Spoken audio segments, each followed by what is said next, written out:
Professor, para que serve a história? É, responder essa pergunta nem sempre é uma das coisas mais fáceis. Meu nome é Daniel e eu escolhi ser professor.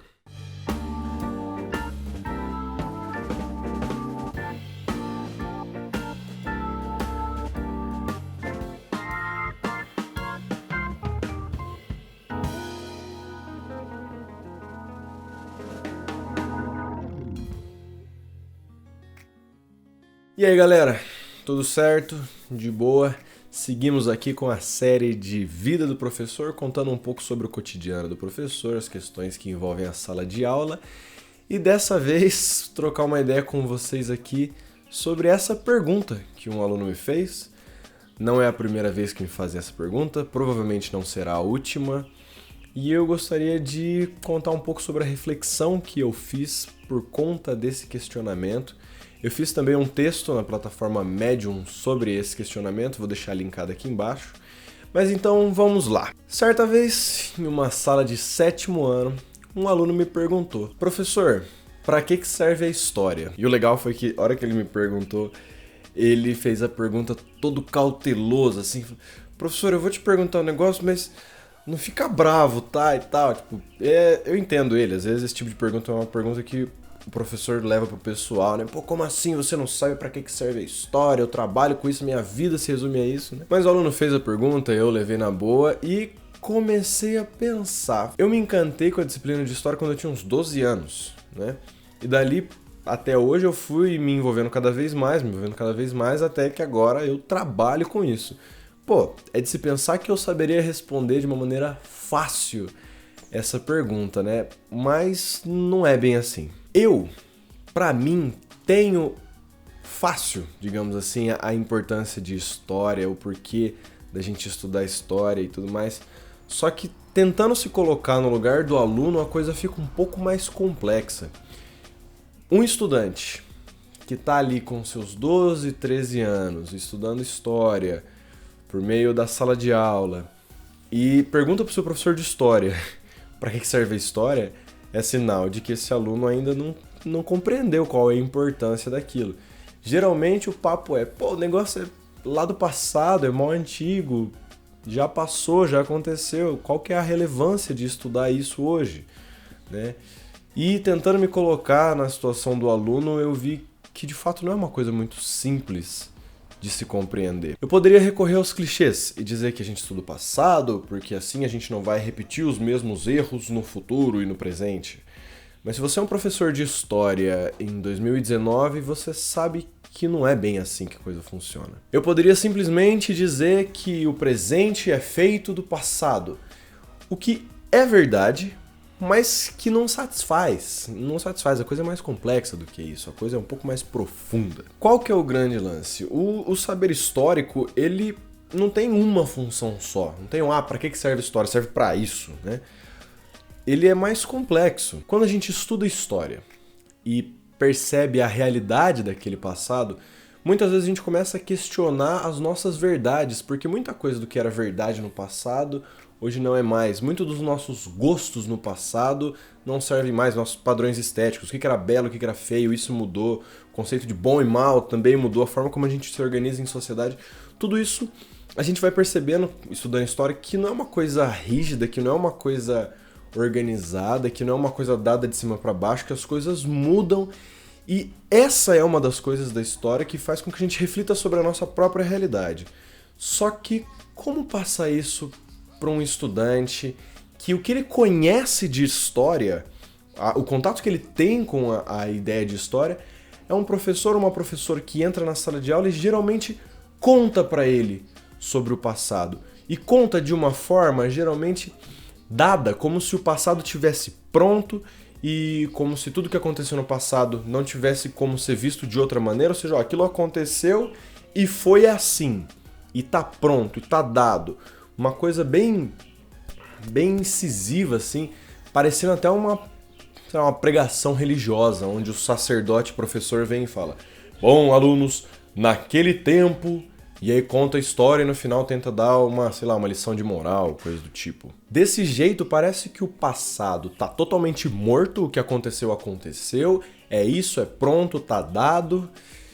E a real é que o passado ele tá vivo. A história ela tá viva. Ela não tá pronta. Muito pelo contrário, o que a gente sabe da história é um pouquinho que foi deixado ali pelos fragmentos que a gente tem, pelas fontes históricas, né? Documentos, monumentos, histórias passadas de maneira oral também, mas a questão é que tudo isso é um pedacinho do passado. A gente ainda tem muita coisa para descobrir sobre o passado.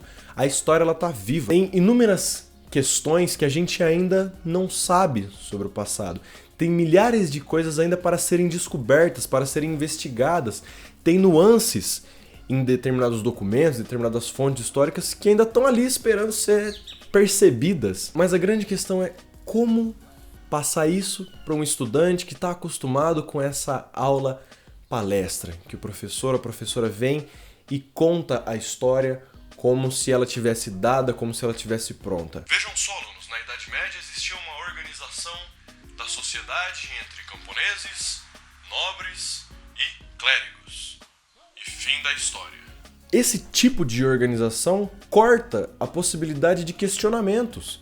Dá a impressão de que a coisa tá pronta. Pô, mas beleza, se o passado tá pronto, se o passado tá organizado já tá dado, a gente já sabe tudo o que aconteceu nele, pra que saber sobre ele, se ele tá... Que influência ele tem na minha vida? Pra um estudante conseguir perceber o quão viva é a história, só sentar e ouvir sobre essa história não vai funcionar. Eu acredito que é necessário colocar o estudante para pôr a mão na massa, assim, lidar com as fontes históricas, perceber a história na mão mesmo. Em determinados momentos, a gente consegue fazer isso enquanto professor. Tem momentos que a gente consegue passar a fonte histórica para o aluno para ele investigar ali.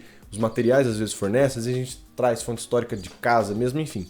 Às vezes é possível fazer isso, só que esse não é o padrão. Quando você tem que cumprir determinados conteúdos, determinados assuntos, para daí cobrar em prova, para colocar uma nota para o aluno, todo esse sistema muitas vezes ele dificulta que o aluno perceba a realidade da história. Muitas vezes o aluno vai só decorar alguns pontos ali do conteúdo e é isso. Não vai entender que aquilo que aconteceu no passado influencia diretamente na sua vida e mais, que ainda tem muita coisa para ser descoberta sobre o passado, tem muito questionamento para ser feito para esse passado. Mas é claro, é muito difícil passar isso quando você tem um sistema rígido de aulas palestras, uma coisa ali... tem que cumprir o conteúdo, tem que dar conta do livro didático, tem que cobrar na prova. Muitas vezes é cortado do aluno, inclusive a possibilidade dele questionar, porque você tem que correr com o conteúdo. E aí fica aquele negócio, aquele questionamento que o aluno queria fazer, se perdeu. Aquelas dúvidas se perderam. E dá a impressão de que então a história tá ali pronta e dada. É complicado isso, porque quando o aluno pergunta, né? Professor, qual a função da história, né? Tudo que passou, pra que a gente estuda o passado? É complicado isso, porque a ideia é, primeiro, que a história não tem só uma função, né? Claro, por meio da história a gente consegue entender um pouco mais a nossa realidade, de fato, né? Você compreender o passado para tentar entender o presente, de fato isso acontece, né? Quando a gente quer estudar a sociedade, a gente se volta para o passado para tentar entender ela. Só que não é só isso. A história possibilita a gente questionar nossas próprias verdades, nossa forma de pensar, como que sou eu dentro desse contexto histórico que eu tô hoje. Quando você analisa pessoas no contexto histórico passado, você consegue fazer essa comparação com hoje. Só que para isso a história tem que ser compreendida como algo vivo e não como uma coisa dada, uma coisa que não pode mudar. Galera, uma coisa que eu esqueci de analisar, de comentar e que é uma parada bem importante é que a história ela é constantemente interpretada e reinterpretada, certo? Então aqueles fragmentos do passado, as fontes históricas, o que a gente entende no presente por eles vai ser sempre influenciado pelo contexto histórico em que a gente está vivendo. Então, por exemplo, o Zumbi dos Palmares, né, que foi o líder do maior quilombo que a gente tem na história do Brasil. Numa época em que o protagonismo negro dentro da história, dentro da historiografia, não era muito grande, muitas vezes o Zumbi dos Palmares ele era visto de certa forma, como um vilão, certo? Um personagem negativo na história do Brasil, porque era uma história muito, muito racista. Não que hoje em dia ela não tenha, de certa forma, esses traços em alguns lugares, mas é um movimento que tem sido combatido cada vez mais pelas organizações, pelos movimentos sociais negros e vem mudando isso então.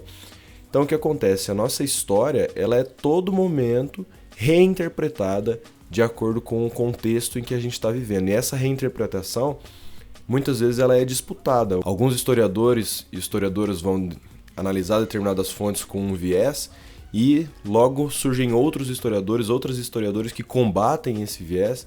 Então a gente vive a todo momento uma certa disputa de narrativas. É por isso que o passado é uma coisa viva. Ele é inclusive algo que é disputado pelos poderes, por aqueles que estão disputando os poderes. A história, ela é uma ferramenta de poder. É importante entender que a história, ela é presente, né? Que o passado, ele é presente.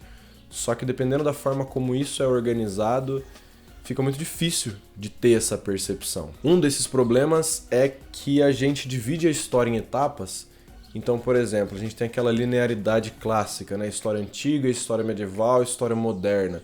Ou então até mesmo no Brasil, a gente tem o Brasil colônia, o Brasil império, o Brasil república. E daí na república também tem suas divisões. Quando a gente trabalha desse jeito, às vezes cria a sensação de que, então no momento em que a história deixou de ser antiga para ser moderna, tudo mudou. Você dormiu numa sociedade antiga e acordou numa sociedade medieval, tipo, de um dia pro outro. Não é assim, certo? Não é assim, é um processo. A história, ela tem transformações e permanências, e isso é meio imbricado. Mas quando você tem um sistema padronizado, organizado, metódico, positivista de certa forma, é difícil de conseguir passar isso para os alunos. Às vezes a gente consegue, a gente faz o esforço ali, né? Mas eu confesso que nem sempre dá certo. Nem sempre o aluno consegue perceber quais são as funções da história, quais são as importâncias da história. É difícil, mas a gente tá aí enquanto professor para tentar despertar no aluno essa percepção. E eu penso que para despertar essa percepção, o modelo educacional tinha que estar mais preocupado em fazer o aluno questionar a história, investigar a história, do que decorar aquilo que aconteceu. Enquanto o sistema educacional estiver mais preocupado em ensinar e decorar determinados aspectos da história, determinadas análises, e menos a ensinar o estudante a investigar, vai ser difícil entender a importância que a história tem para a nossa realidade.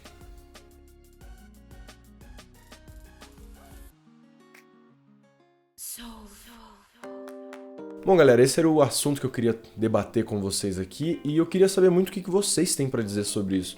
Você que é estudante de história, você que é professor de história ou até mesmo das outras disciplinas, sente que às vezes o que é estudado perde o senso de realidade, perde o senso de importância por causa do sistema educacional, assim, nós já tem que cumprir conteúdo e coisas do gênero.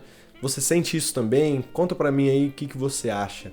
Ou então, se você pensa que não, que por meio desse sistema também é possível alcançar a importância da história, enfim. Deixa aí a opinião de vocês no comentário, o que vocês pensam sobre isso. Se você gostou do vídeo, você dá aquele like. Se você acha que é importante, passa pra galera, compartilha a ideia. E se quer acompanhar meu trabalho aqui no YouTube, se inscreve no canal. Beleza? Muito obrigado, um beijo no coração, um aperto de mão sincero e valeu!